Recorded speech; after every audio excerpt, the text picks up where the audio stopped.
everyone, it's Holmes from Storybooks, and I am here today to roast my own Goodreads reviews from when I first started Goodreads. A lot of these books I read in 2009, 2012, and 2015.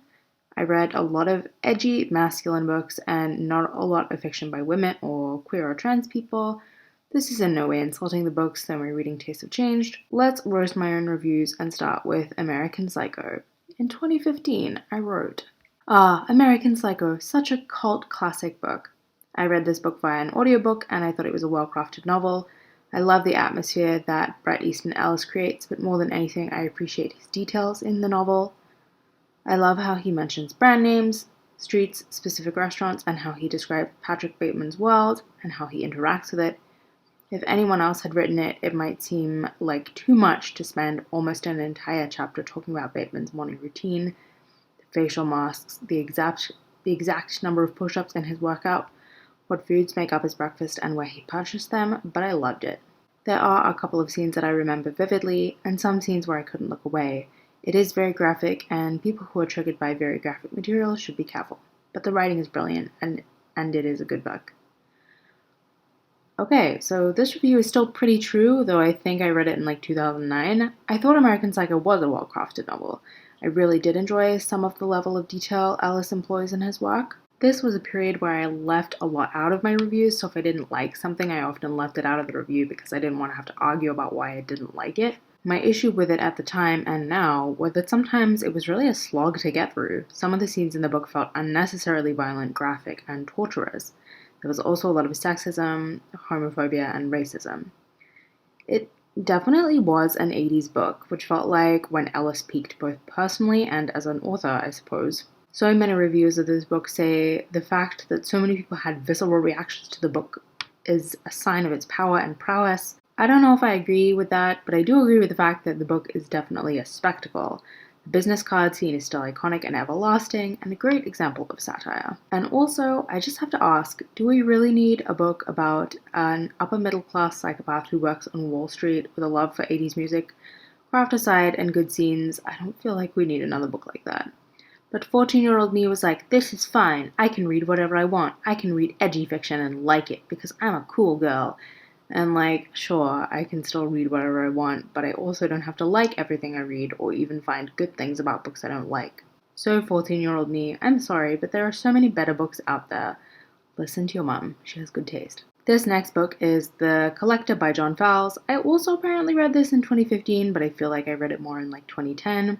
It reads, this is my first John Fowles book, and it certainly won't be my last. I haven't read a John Fowles book since. I read it quite a few years ago before I was a really big reader, but I still enjoyed it very much. It's an accessible classic despite all its creepiness. Fowles has quite a clinical, masculine writing style in this novel, and I think it works quite well. He develops the narrator's character very slowly, piece by piece. I quite like the stories that linger with you, as this one did for me. It feels quite domestic at first. It's very slow building and brooding. I don't want to say too much for fear of spoiling it, so I'll let you read this book for yourself. Go into it knowing nothing about it as I did, and see what it does to you. See what it does to you? Why is that line so threatening? Jesus. Okay, 17-year-old me was not about those trigger warnings. Out of the bunch, I think The Collector is probably still the one that I like the most. It's about an introverted man who switches from collecting butterflies to kidnapping women in the hopes that they'll fall in love with him. It's really atmospheric, creepy, the writing is very unassuming, but Fowles builds tension very well in the first half of the novel. The second half of the novel, told from Miranda's perspective, is not that great. I don't know if Fowles just writes women poorly or if Miranda's character was just poorly developed, but he could have written the second half of the novel so much better and so much more horrific and menacing. It does have a spectacular final line, which I won't spoil. It is also a favorite book of serial killers, so do with that what you will. 17-year-old me was reading this at a time when I was buying the Red Spine Vintage Classic books, because they were Red Spine Vintage Classic books. I don't know if I somehow thought or hoped that masculine writing was better, or if all the classics that I was reading just so happened to be by white men. I don't know. Either way, this book was very promising, and then it did let me down. And 17-year-old me didn't tell you that, because I wanted to be a cool girl. Let's start the review for A Clockwork Orange by Anthony Burgess. I think I also read this in 2009. I had it on my nightstand for a long time because it was a tough book to read. It begins. Man, I really liked this book. It was one of the first few classics I read when I was quite young, and apart from having a hazy reputation, I knew absolutely nothing about it. I found the language difficult at first, but you really do get used to it, and it is quite regular in its slang and pattern. The thing I appreciated the most about this book, apart from the craft of the words and how rhythmic it was the strength of the narrative. A Clockwork Orange is a really good example of what happens when you write a well-constructed story and include a message. While the overall moral of the story is bold, it's also quite well concealed within the plot, characters, and an arc. It is very unlike George Orwell's Animal Farm, for example, where the characters are purely to facilitate puppets and nothing more. Alex, the protagonist, is three-dimensional. It is because he is so well written that I fell in love with the story so much. However, much like the reading material of my youth, I am not sure how graphic this material is, but you might want to be careful if you decide to read it. I love that I'm like the reading material of my youth, as if I'm not an actual 19-year-old baby writing that. I also love that I hated Animal Farm enough to go against the grain and say that I really hated the book. Few books could do that to me when I was that young, but George Orwell's Animal Farm was that bad. I will say Clockwork Orange has a really identifiable voice. It has a language all of its own, which is very impressive, but still very difficult, especially for a 14-year-old to read at night before I went to bed. Interestingly, this one seems to be the most polarizing book of the bunch. People either loved the book, loved the writing, loved the setting and atmosphere, or they hated it. It's either a favorite book or a book they got rid of as soon as possible. I liked this, but I hate to say the language makes it not very memorable. What happened in this book? There are a lot of mentions of classical music, a violent teen being rehabilitated in the most terrible and traumatizing way. There's the main character being forced to watch various things on a screen in said institution, then the culmination of the book, which I remember but I won't spoil. Yeah, that's it. This is definitely a book I read to say that I have read it. This next book I don't have a physical copy of because my library didn't have it and I don't care about it enough to acquire a copy. It is Tristessa by Jack Kerouac. This is a tiny, tiny little Kerouac book. And you need to know right now, absolutely and unequivocally, this book has lots of drug use and drug references. Okay, got it. Pass, Lydia. Thank you. I have mixed feelings about Jack Kerouac, and I think I always will. Originally, I absolutely adored him, and now I'm not sure how I feel about him. Interesting. Baby's first growth. I wonder what happened in this book. Regardless, I enjoyed the writing in this book. The writing I thought was quite lyrical, and there were a lot of run-on sentences. The lack of punctuation was difficult to get used to, but try not to let it worry you if you do decide to read this book. The character of Tristessa I totally fell in love with at the time, but now I'm not sure if she was presented with the respect she deserved. Was she fetishized, made exotic or erotic? If I ever get around to rereading this book, I want to read it more critically so I know how I feel about it. It was easy for me to get swept up along with his writing style and not a challenge for what I read. This book doesn't really have a plot per se, so if you like plot, this book might not be for you. I think I will rate this 3.25 stars. The thing I haven't talked about yet is that many of these books have a smiley emoji made with a lowercase c and a colon, which is what my wife and I use when we're being sarcastic with each other, so all of these reviews, while seeming so placating and obliging, feel very sarcastic to me. Jack Kerouac and beat writing in general had a resurgence, I feel like, and little baby me got totally caught up in it. Did I like it? No, I said I did, but I didn't. His writing didn't really feel that well crafted. I can't remember many memorable lines from any of his works that I read, but I liked him because I thought he was a cool guy and rebel and a person going against the grain. And maybe he was, but maybe this book was also about the fact that he fell in love with a Catholic Mexican sex worker who was addicted to drugs and used her tragedy to explore his own life. Yeah, so... And then after reading and barely being able to stomach that book, I was like, I'll read On the Road, which is his most famous work.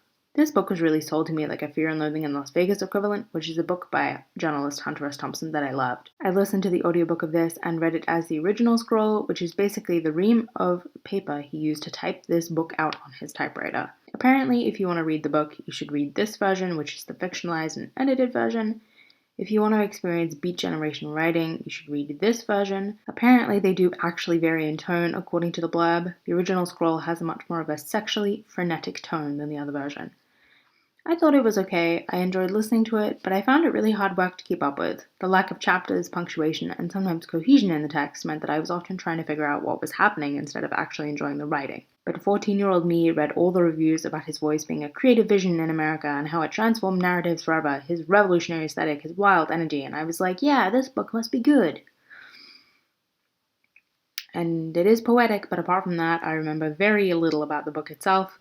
I stopped reading Kerouac when I was reading one of his shorter collections. I feel like maybe it was Lonesome Traveler, maybe it was The Town and the City, maybe it was another one. But I was reading it, and Jack was like, "Oh yeah, I was having sex with this girl, and she wasn't enjoying it, but I showed her how to enjoy herself because I'd had a frigid wife before." And, like, first of all, ew, what do you mean, frigid wife? What does any of this mean? Ew! There's so much context to the scene that I wish I could add, but he just felt very condescending and sexist and placating. I put this book down and didn't pick it back up again. In fact, I didn't pick up Jack Kerouac again, despite owning like 6 of his books. I owned On the Road, Tristessa, A Lonesome Traveler, Maggie Cassidy, and then some that he wrote with William S. Burroughs. One of those was And the Hippos Were Boiled in the Tanks. That's another thing I should roast myself about. I bought so many of these books by authors when I didn't even like them that much. I feel like that was part and parcel why I forced myself to like them, because otherwise I'd spent way too much money on books that I did not even like. This next one is for Chuck Palahniuk's Survivor, which I also apparently read in 2015. This is about a guy who is recording his own life story into a plane's black box before it crashes into the ocean. He survived a Creedish cult and so then becomes a celebrity. Let's have a look at what 15-year-old me had to say. Oh, Chuck, where do I start with you? I love this book and I really enjoyed reading it, and I loved Palahniuk's writing. Since then, I really tried to look more closely at who I read and really examine the authors I read. More growth, maybe. Maybe I'm being too harsh on myself. And Palahniuk has fallen quite low on the list of high priority authors. This is what happens when you say problematic things, my friend. I wonder what problematic things he said. Hold on, let me see if I can find them and then we'll talk about it at the end. Regardless, let's get on with this review. I really enjoyed reading this book. The plot was completely bizarre, but I still remember some of the passages. Some of the writing was really vivid for me and conjured up great or disturbing images. And yet some of it felt a little bit forced. I know a lot of people have said this before. They feel like Chuck can be a little too edgy, and I totally agree. I feel like his writing is so much sharper and cleaner when he writes so much more simply. This is still one of my favorites that I've read of his, but I'm pretty sure I won't purchase any more of his work. This is tricky to rate. 3.5 stars, 3.25 stars. I don't know why I was in such a mood with all these reviews where I added like 0.25 or 0.5 onto the rating. The premise is compelling enough. I also remember specific passages or metaphors from the book as well, which is promising. There were quite a few well-written, detailed parts about this book where the author would meticulously write out the schedule of the main character as a butler, but as someone said in their review for this book, I felt, even at 19 and 20, that I was getting too old to be reading Palahniuk. Oh, and the problematic thing he said was that nobody writes men's books for men anymore, which is like, okay, Chuck, okay, sure. I find that laughable now, good lord. I read 2 others of his, Fight Club and Lullaby. Lullaby is about a man who discovers an ancient curse that kills people, as well as many other colorful characters. Fight Club is of course his most notable work and probably his best written, but his work was just way too edgy for me in the end, which sucked because I had so many of his books that remained unread past like page 24. I am also noticing or remembering that many of my reviews ended in question marks when I was young. So much uncertainty, so many questions of approval. And look at all these things I grew beyond. I felt like this wasn't really a roast. I'm a very defensive person, that's probably why. Also, there's not really a lot to these reviews because I couldn't say what I wanted to say on Goodreads of all places. And that makes me sad because while we can still appreciate lots of different books for being classics, this is pandering to people that I didn't even know. I thought this was going to be like a reading from my diary when I was 12 situation, but instead I'm remembering all these things that I couldn't say. Wow, maybe there's a wider discussion to be had about young teens feeling like they have to choose and enjoy edgy masculine books over any others. Also, because I don't want to leave this video on a sad note, shortly after reading all of these books, I asked my mom for reading recommendations. She recommended I read Daphne du Maurier's Rebecca, Jane Austen, the Bronte sisters, F. Scott Fitzgerald, and lots of others. She had excellent taste. Also, I should mention the glow up that I had where I went from using she and girl to being genderqueer, so that's very cool too. Have your reading tastes changed between 2009, 2012, and 2015? Let's talk in the comments below. Bye everyone!